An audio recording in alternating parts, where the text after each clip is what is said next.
Hello ವೀಕ್ಷಕರೇ, ಇದೀಗ ಬಂದಿರುವ ಭರ್ಜರಿ ಗುಡ್ ನ್ಯೂಸ್ ಆಗಿದೆ. ಹೌದು ಫ್ರೆಂಡ್ಸ್, ಹೊಸ ರೇಷನ್ ಕಾರ್ಡ್ ಸಲ್ಲಿಕೆಗೆ ಈ ದಾಖಲೆಗಳು ಕಡ್ಡಾಯವಾಗಿದೆ. ಹೌದು ಫ್ರೆಂಡ್ಸ್, ಹೊಸ ರೇಷನ್ ಕಾರ್ಡ್ ನಿರೀಕ್ಷೆಯಲ್ಲಿದ್ದವರಿಗೆ ಸರ್ಕಾರವು ಗುಡ್ ನ್ಯೂಸ್ ನೀಡಿದೆ. ಹೌದು ಫ್ರೆಂಡ್ಸ್, ಹೊಸ ರೇಷನ್ ಕಾರ್ಡ್ಗೆ ಸಲ್ಲಿಕೆಗೆ ಯಾವೆಲ್ಲ ದಾಖಲೆಗಳು ಬೇಕು ಮತ್ತು ಅರ್ಜಿ ಸಲ್ಲಿಸುವುದು ಹೇಗೆ ಎಂಬ ನೋಡುವ ಮುಂಚೆ ನೀವಿನ್ನೂ ಕೂಡ ನಮ್ಮ ಚಾನಲ್ಗೆ ಸಬ್ಸ್ಕ್ರೈಬ್ ಆಗಿಲ್ಲ ಅಂದರೆ ಈ ಕೂಡಲೇ ತಪ್ಪದೇ ಸಬ್ಸ್ಕ್ರೈಬ್ ಮಾಡಿಕೊಳ್ಳಿ.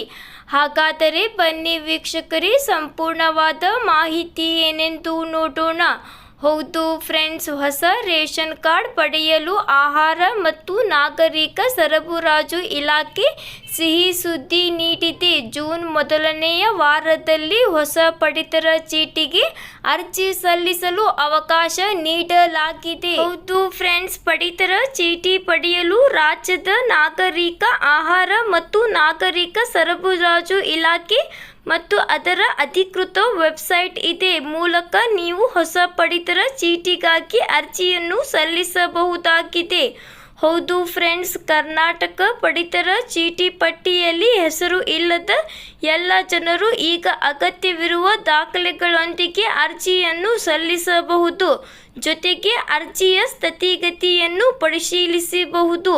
ಪಡಿತರ ಚೀಟಿಗಾಗಿ ಅರ್ಜಿ ಸಲ್ಲಿಸಲು ಬೇಕಾಗಿರುವಂಥ ದಾಖಲೆಗಳು ಯಾವುವು ಎಂದರೆ ವೋಟರ್ ಐಡಿ, ಆಧಾರ್ ಕಾರ್ಡ್, ವಯಸ್ಸಿನ ಪ್ರಮಾಣಪತ್ರ, ಡ್ರೈವಿಂಗ್ ಲೈಸೆನ್ಸ್, ಇತ್ತೀಚಿನ ಪಾಸ್ಪೋರ್ಟ್ ಅಳತೆಯ ಭಾವಚಿತ್ರ, ಮೊಬೈಲ್ ಸಂಖ್ಯೆ, ಸ್ವಯಂ ಘೋಷಿಸಿದ ಪ್ರಮಾಣಪತ್ರ. ಹೌದು ಫ್ರೆಂಡ್ಸ್, ಈ ಎಲ್ಲ ದಾಖಲೆಗಳಿದ್ದಲ್ಲಿ ಆನ್ಲೈನ್ ಮೂಲಕ ಹೊಸ ಪಡಿತರ ಚೀಟಿಗಾಗಿ ನೀವು ಅರ್ಜಿಯನ್ನು ಸಲ್ಲಿಸಬಹುದು.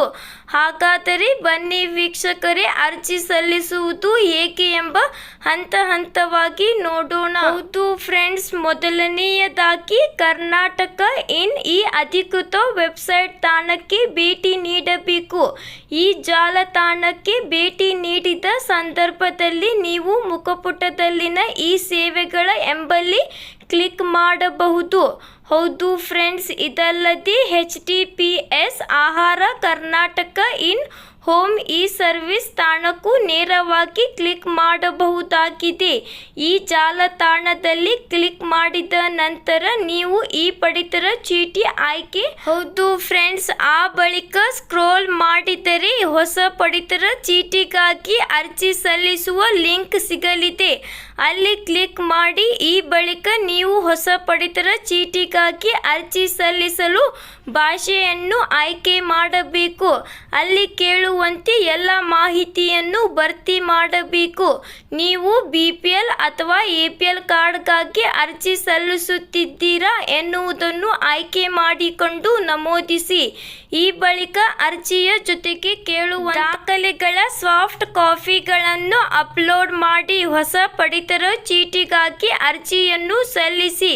ಹೌದು ಫ್ರೆಂಡ್ಸ್, ನೀವು ಆನ್ಲೈನ್ ಮೂಲಕ ಹೊಸ ಪಡಿತರ ಚೀಟಿಗಾಗಿ ಅರ್ಜಿ ಸಲ್ಲಿಸಲು ಯಾವುದೇ ಶುಲ್ಕವಿಲ್ಲ. ಆದರೆ ಪಡಿತರ ಚೀಟಿ ಬಂದ ನಂತರ ಸಂಬಂಧಪಟ್ಟಂತ ಅಧಿಕಾರಿಯಿಂದ ಪಡೆಯಲು ₹100 ಪಾವತಿ ಮಾಡಬೇಕಾಗಿದೆ. ಇವತ್ತಿಗೆ ಇಷ್ಟೇ ಫ್ರೆಂಡ್ಸ್. ಈ ಒಂದು ವಿಡಿಯೋ ನಿಮಗೆ ಇಷ್ಟವಾಗಿದ್ದಲ್ಲಿ ಲೈಕ್ ಮಾಡಿ, ಶೇರ್ ಮಾಡಿ ಮತ್ತು ತಪ್ಪದೇ ನಮ್ಮ ಚಾನಲನ್ನು ಸಬ್ಸ್ಕ್ರೈಬ್ ಮಾಡಿಕೊಳ್ಳಿ.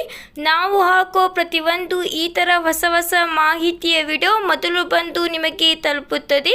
ಈ ಒಂದು ವಿಡಿಯೋವನ್ನು ನಿಮ್ಮ ಎಲ್ಲ ಸ್ನೇಹಿತರೊಡನೆ ಶೇರ್ ಮಾಡಿಕೊಳ್ಳಿ. ಮತ್ತೆ ಸಿಗೋಣ ಮುಂದಿನ ವಿಡಿಯೋದಲ್ಲಿ. ಅಲ್ಲಿವರೆಗೆ ಬಾಯ್, ಧನ್ಯವಾದಗಳು.